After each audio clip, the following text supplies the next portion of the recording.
कहते हैं दिल्ली का रास्ता यूपी से होकर गुजरता है, तो क्या पीएम मोदी के खिलाफ बन रहा देश भर में महागठबंधन का रास्ता भी उत्तर प्रदेश से ही जाएगा? 1 घंटे तक मेदांता अस्पताल में 1-to-1 नीतीश कुमार और अखिलेश यादव की क्या बातचीत हुई, और जब नीतीश कुमार ने यह कह दिया कि अखिलेश यादव उत्तर प्रदेश में गठबंधन को लीड करेंगे, तो इस गठबंधन का भविष्य क्या होगा?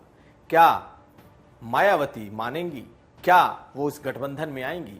और साथ साथ एक और सवाल है कि जयंत चौधरी को फतेहाबाद की 25 तारीख की होने वाली रैली में महागठबंधन के मीटिंग में नहीं बुलाया गया है, तो क्या सफल होगा महागठबंधन? हम इस पर आपको जानकारी देंगे और साथ में यह भी जानिए कि नीतीश कुमार का आखिर उत्तर प्रदेश में कौन सा राजनीतिक स्टेक लगा हुआ है, आखिर वो लखनऊ आने वाले हैं, उसके पीछे की वजह क्या है? नमस्कार, मैं हूं कुमार अभिषेक, आप देख रहे हैं यूपी तक और हम हाजिर हैं अपना न्यूज शो आज का यूपी लेकर। उत्तर प्रदेश के लिहाज से मेदांता में जिस मीटिंग की चर्चा हो रही है उसके बारे में जान लीजिए। नीतीश कुमार और अखिलेश यादव ने गुरुग्राम के मेदांता अस्पताल के एक कमरे में लगभग 1 घंटे तक 1-to-1 मीटिंग की, उसमें कोई और मौजूद नहीं था। इस मीटिंग से निकलकर जब नीतीश कुमार बाहर निकले तो उन्होंने अखिलेश यादव को उत्तर प्रदेश गठबंधन का लीडर घोषित कर दिया, यानी कि अखिलेश यादव के नेतृत्व में ही उत्तर प्रदेश में गठबंधन लीड करेगा। लेकिन उनके इस एक बयान से क्या दिल्ली तक जाने वाला इस गठबंधन का रास्ता उत्तर प्रदेश में ही अटक जाएगा? इस पर अब सवाल खड़े होने शुरू हो गए। दरअसल अखिलेश यादव सबसे ताकतवर नेता हैं, विपक्ष के सबसे बड़े नेता हैं। उस लिहाज से देखें तो बसपा कहीं नहीं है, कहां 110 सीटों के आसपास और कहां 1 सीट। लेकिन बिना बसपा के एक बड़े गठबंधन की कल्पना उत्तर प्रदेश में शायद फिलहाल नामुमकिन है। ऐसे में जब अखिलेश यादव को गठबंधन का नेता बना दिया गया, उसके बाद इस बात की चर्चा है कि क्या मायावती कभी इस गठबंधन का हिस्सा होंगी। हालांकि मायावती ने की तरफ से पहले भी देश भर में बन रहे इस गठबंधन पर कोई प्रतिक्रिया अभी तक नहीं आई है, और अब इस ऐलान के बाद कि अखिलेश यादव इस गठबंधन को लीड करेंगे, इसके बाद से तो और भी संभावना खत्म हो रही है कि मायावती उत्तर प्रदेश में इस गठबंधन का हिस्सा होंगी। वैसे आपने तस्वीरों में देखा होगा कि नीतीश कुमार के साथ साथ केसी त्यागी भी दिखाई दे रहे हैं। केसी त्यागी का मानना है कि नीतीश कुमार की जो अभी पॉलिटिक्स इस वक्त की है, जो महागठबंधन की उनकी राजनीति है, ऑपोजिशन को यूनाइट करने की उनकी जो एक कोशिश है, उसमें कोई पार्टी अनटचेबल नहीं है, यानी कि अनटचेबिलिटी उनके इस महागठबंधन की राजनीति में कोई नहीं है। यानी कोशिश होगी मायावती को लाने की, लेकिन शायद उनका पहला बयान ही उत्तर प्रदेश में गठबंधन को लेकर भारी पड़ रहा है।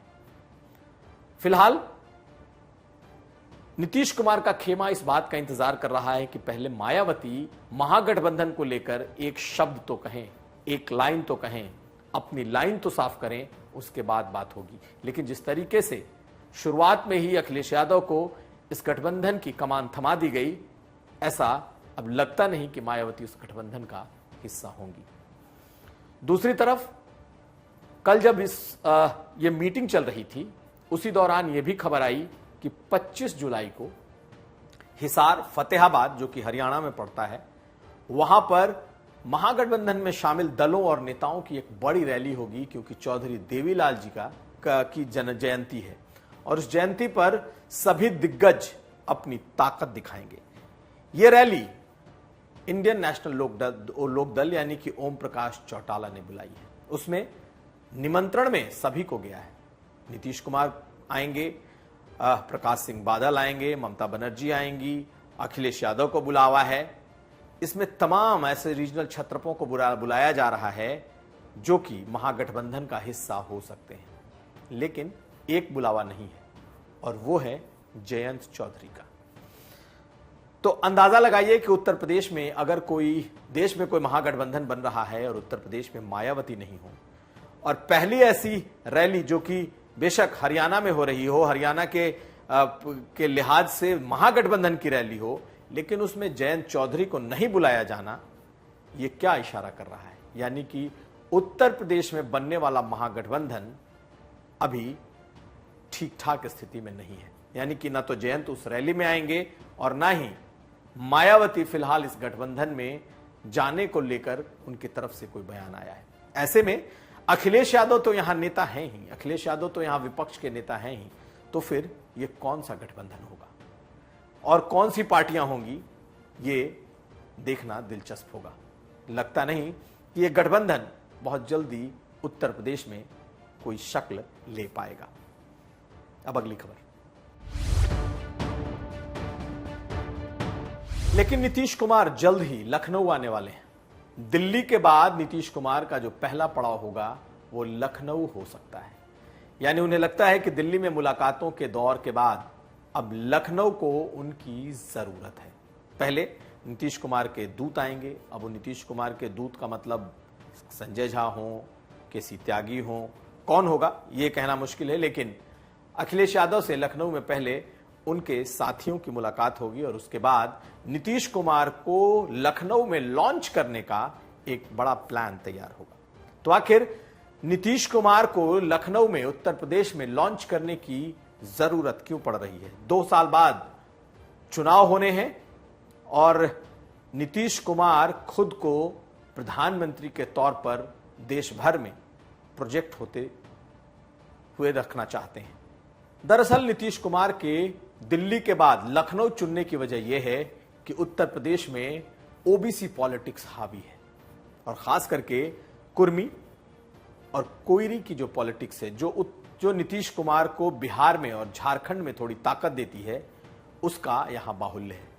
माना जाता है कि अगर कुर्मी बिरादरी की बात कर लें तो उत्तर प्रदेश में कई जिलों में ये गेम चेंजर है। कई जिलों में कुर्मी जाति की तादाद काफी ज्यादा है।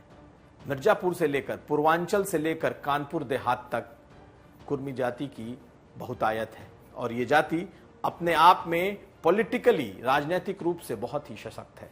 नीतीश कुमार को लगता है कि अगर उनके नाम पर कोई सहमति बनती है या ऐसा लगता है जैसे वो इस फ्रंट को लीड करते हुए दिखाई दे रहे हैं, तो बीजेपी का एक बड़ा वोट वर्ग उनके साथ हो सकता है उत्तर प्रदेश का, और वो है कुर्मी वोट। तो एक कुर्मी वोट की लड़ाई भी दिखाई देगी नीतीश कुमार और बीजेपी के बीच। लेकिन अभी तक नीतीश कुमार का उत्तर प्रदेश में कोई जनाधार नहीं रहा है। लेकिन अगर वो प्रधानमंत्री का चेहरा बनकर आते हैं तब चर्चा यह है कि तब एक चर्निंग, तब एक कुर्मी बिरादरी में जो ओबीसी दूसरी बिरादरी है उसमें एक चर्चा के तौर पर यह मामला आ सकता है। इसीलिए नीतीश कुमार खुद को उत्तर प्रदेश में बड़े तरीके से लॉन्च करना चाहते हैं। और कल जो 1 घंटे की मीटिंग हुई उसमें इस बात पर भी चर्चा हुई कि नीतीश कुमार लखनऊ आएंगे और लखनऊ आएंगे तो एक मेगा प्लान के साथ वो लखनऊ आएंगे। अखिलेश यादव को यह इसलिए सूट करता है कि अखिलेश यादव के पास अभी जो कुर्मी वोट बैंक है वो कहीं ना कहीं आउटसोर्स्ड है।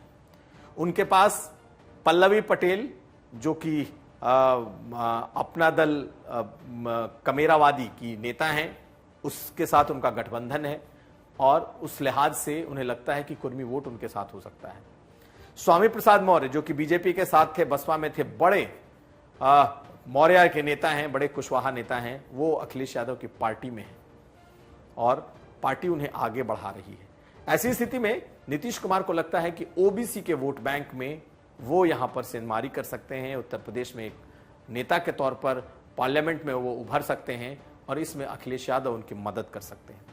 इसके पीछे की वजह समझ लीजिए, नीतीश कुमार अगर यहां आते हैं और कुर्मी नेता के तौर पर या ओबीसी नेता के तौर पर अपनी पहचान बड़ी करने की कोशिश करते हैं, 2024 के चुनाव में मुख्यमंत्री प्रधानमंत्री का चेहरा बनने की कोशिश करते हैं या ये दिखाने की कोशिश करते हैं कि वो इस पूरे गठबंधन को लीड कर रहे हैं और वो एक बड़े नेता के तौर पर उनकी पहचान है, तो इससे अखिलेश यादव का भी कोई नुकसान नहीं है और उन्हें लगता है कि जो एक यादव वोट का ठप्पा उनके ऊपर था वो भी थोड़ा डाइल्यूट हो सकता है और नीतीश कुमार और अखिलेश यादव मिलकर उत्तर प्रदेश में ओबीसी की राजनीति को बड़ी कर सकते हैं। तो ये चर्चा है। पूर्वांचल में नीतीश कुमार कई बार सीटें लड़ चुके हैं लेकिन उत्तर प्रदेश में अभी तक उन्हें कोई सफलता नहीं मिली। अब नीतीश कुमार प्रधानमंत्री मोदी के मुकाबले खड़ा होना चाहते हैं, उत्तर प्रदेश में पूर्वांचल में अपनी ताकत दिखाना चाहते हैं और यही वजह है कि वो अखिलेश यादव को गठबंधन बनने के पहले ही उत्तर प्रदेश का नेता भी घोषित कर चुके हैं। अब देखना यह है कि नीतीश कुमार का यह लखनऊ प्लान कितना सफल होता है। आज उत्तर प्रदेश में अखिलेश यादव के केशव मौर्य पर दिए गए एक बयान को लेकर भारी सियासी हलचल रही। अखिलेश यादव ने एक निजी चैनल के कार्यक्रम में यह कहा कि अगर केशव मौर्य 100 विधायक लेकर बाहर आ जाते हैं तो उन्हें मुख्यमंत्री बनाया जा सकता है। उसके बाद भूपेंद्र चौधरी जो कि प्रदेश अध्यक्ष हैं, उन्होंने ट्वीट किया और कहा कि अपना घर संभालें अखिलेश यादव, उनके पार्टी के कई लोग बीजेपी के संपर्क में हैं। और आखिर में केशव मौर्य ने बाराबंकी में एक बयान दिया और उस बयान में उन्होंने कहा कि जब सत्ता नहीं मिली तो अखिलेश यादव मछली की तरह तड़प रहे हैं।